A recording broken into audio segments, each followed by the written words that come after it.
Hey everyone, welcome back out to the farm. Today we're on our Glen Ranch. We're currently in a Chandler orchard right now. In a few moments we'll be heading over to one of our Howard blocks to kind of show you the progression there and the different visuals you'll see in a Chandler and a Howard block at this time. So in these Chandlers, as you can see, we're starting to see a lot more foliage come out. It's really still too early to have an idea on crop for the Chandlers as of right now.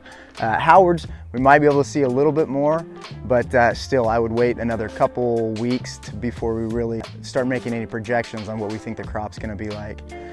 Weather's kind of cooled off quite a bit. We saw some showers yesterday as well as through the night and this morning. Most farmers are still really watching their budgets tight since we've seen the depressed pricing that walnuts have returned over these past few years.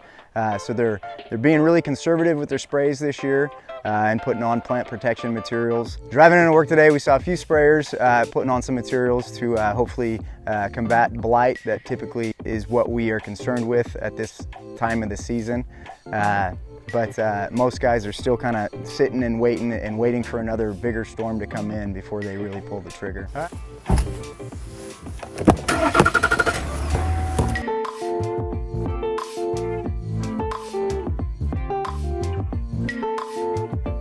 All right, and here we are in our Howard orchard. As you can see, there's a little bit more foliage in this orchard. Howards come out a little bit earlier than Chandlers, and that's why we're seeing a little bit further progression with the foliage coming out in these trees.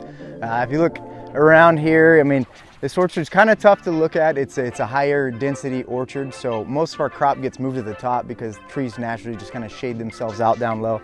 So it's really tough to get an accurate assessment on what our crop is looking like down here. This is an orchard where we typically have to wait for the nuts to get much larger in size so we can visually see them a little bit better. Over here you'll notice we have a pink flag around this tree. Over there we have our codling moth trap. I think we caught our first codling moth either about 7 to 10 days ago, so we call that our biofix date. So growers are going to be tracking their degree days pretty closely to determine and make a very educated guess on when the first codling moth generation is going to occur.